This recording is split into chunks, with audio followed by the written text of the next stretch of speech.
there is every indication that the threats from militias and white supremacist groups are rising, and there are growing fears of a mass casualty attack perhaps on the horizon. Here to talk about this and where we stand with our democracy in the battle against white supremacist groups is an expert, a nationally known expert on authoritarian movements, hate, violence, and democracy, Eric Ward. He is the senior advisor for the Western State Center, which tracks anti-Semitism and white supremacism. Eric, thanks for joining us. There are a couple of threat assessments the Biden administration conducted right after he took office about where things stand. What did the Biden administration find?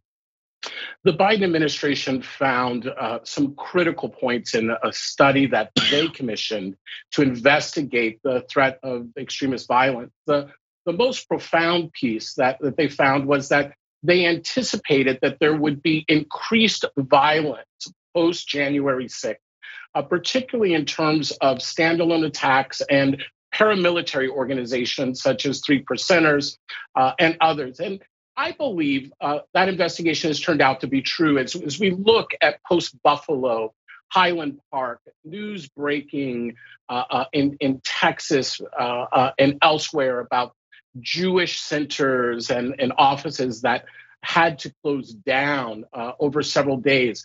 We are seeing an uptick in threats and actual violence, and mass shootings have been part of that.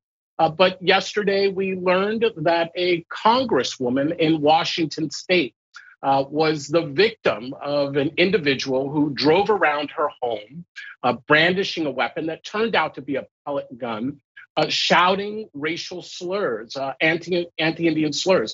That is a federal congresswoman in Seattle, Washington. The uptick in violence is very real, and the Biden administration was right to investigate it and to warn the American public of this threat. And we saw, as you've been warning for years, we saw just how real this threat really is back on January the 6th. What stands out, I mean, with all the information that has come out now from the congressional hearings, what jumps out to you about the connection between January 6th and where militia movements stand in the United States?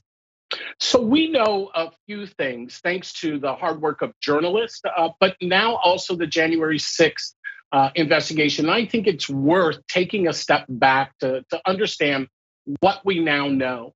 So we know, according to American journalists through several studies, that the Trump administration was utilizing extremist organizations and connection to extremist organizations through its advisor to plot and plan for January 6th.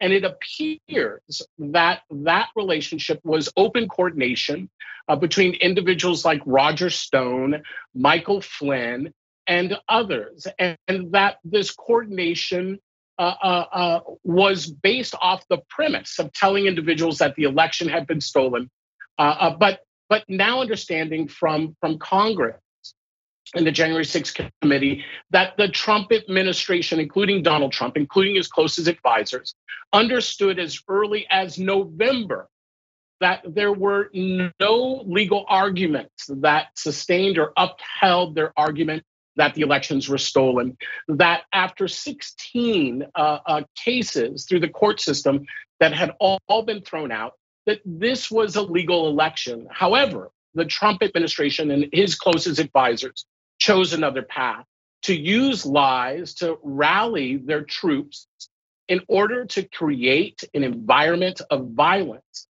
on January 6th. And that's exactly what happened. But the second piece is key, that the activities that we saw on January 6th had been practiced upon communities, including Portland, Oregon, for months leading up to January 6th.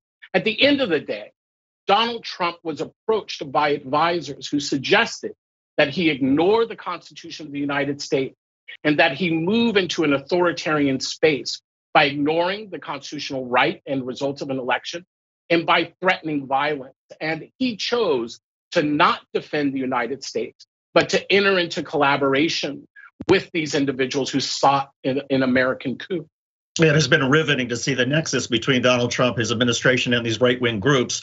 The January 6th hearings produced testimony from an oath keeper, one of the leaders who said, "We were misled, that if I knew now what Trump's own advisors knew about the validity of the election, things would have been different." How much does prominent oath keepers testifying on national television that, yes, the election was valid, Donald Trump misled us, how much does that tamp down the right-wing militia groups that would support Donald Trump?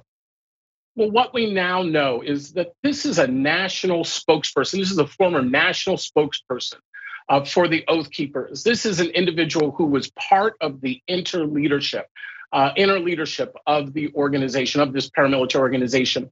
We now know that he has told Congress that he felt that they were manipulated, that they were fed a lie that forced them and encouraged them to engage in mobilization. I think it's quite significant. At the end of the day, individuals are still responsible for their actions. There is no reason that these individuals should have been bringing weapons and explosives into the nation's capital. There is no reason they should have been threatening the lives of elected officials. They still must be held accountable for that. But we understand now that there was a co-conspirator, and that co-conspirator did not care about the lives of the individuals that they were putting in harm's way. Over 160 law enforcement officers injured, people murdered on that day, elected officials terrorized. And it wasn't just the mobs in the street. It was those circling the Trump administration who lit the fire that day on January 6th and have now walked away, while these individuals on the ground are facing accountability. Yeah, and even if you take Donald Trump out of the equation, a number of experts have pointed out that the right-wing militias, white supremacist groups have been bubbling up anyway. Why is that? What is it that causes fascist sort of movements to grow and thrive in a society? The belief that they can ignore the rules of law and order, the idea that they don't have to practice basic values like kindness. Look, at the end of the day, this is not a federal problem. This will not be solved by the federal government. This will be solved by local communities coming together with local government, business, religious leaders, and others in civil society and saying enough is enough. If we want to defend the United States of America, we have to first start by strengthening our local communities and our ties to one another. This is where we are being exploited. This is where we're being terrorized at the local level. And that's where the fight turns after this commission is over. I've seen some experts say that, because of the economic transformation we're going through, so many communities are being hollowed out so quickly. Something like half of all the jobs that exist today won't exist in 20 years because of technology. That this is happening, this upheaval is happening so quickly that it is causing some people to be so incredibly fearful, and they gravitate towards a white supremacist nationalist group. Does that make sense? That makes absolute sense. The federal government has to understand, right, that there is an extremist war being waged on American democracy. And in all places where war is being waged, it's not simply the criminal acts, right, the militarized acts of violence. There are the issues that they exploit in communities. And what they're exploiting is inequality, the inability to house people, to provide jobs, to provide better opportunities for life. And if we're about to make the case for an American democracy, one that's grounded in inclusion, local communities need the support of the federal government to step up, stop strangling American communities through inequality, particularly economic inequality. People shouldn't have to work 3 jobs in order to feed their families. I don't care if they're Black, white, immigrant, or an American citizen. All of us have the right to live, love, worship, and work. And until we solve that problem, extremists like the Oath Keepers will always be waiting in the wings for a snake salesman like Donald Trump to come along and ignite them. This is time for us to declare a war on behalf of American democracy. And that means meeting the needs of all of our citizens and residents. And some of those needs, though, will take something of a long-term battle, whether it's education or economic insecurity or transformation. Are there things that communities, local communities and states can do in the short term to try to snuff out or tamp down where militias are going right now? I think there's 3 things we can do. So the first that we can do, right, is to find ways of uniting our communities around issues of common concern, right? We still have communities that can't feed their children. that can't find work. Let's get back to some of the basics. The second, right, is to draw a clear moral barrier against bigotry at the local level. We need elected officials of all political persuasion to draw that moral barrier. There should be no room for political violence and bigotry in our communities. But the third is don't believe the hype. Don't believe the rhetoric from extremists that we cannot make a difference. We can absolutely make a difference. This is a world that created a COVID vaccine in less than 12 months. That is what humanity can do when we put our minds and our hearts to it. So can we here in the United States. If we want a real democracy that our children can be proud of, if we want a real democracy that meets the needs of the American people, let's believe that it's possible. Let's stop believing the hype that American democracy isn't dying.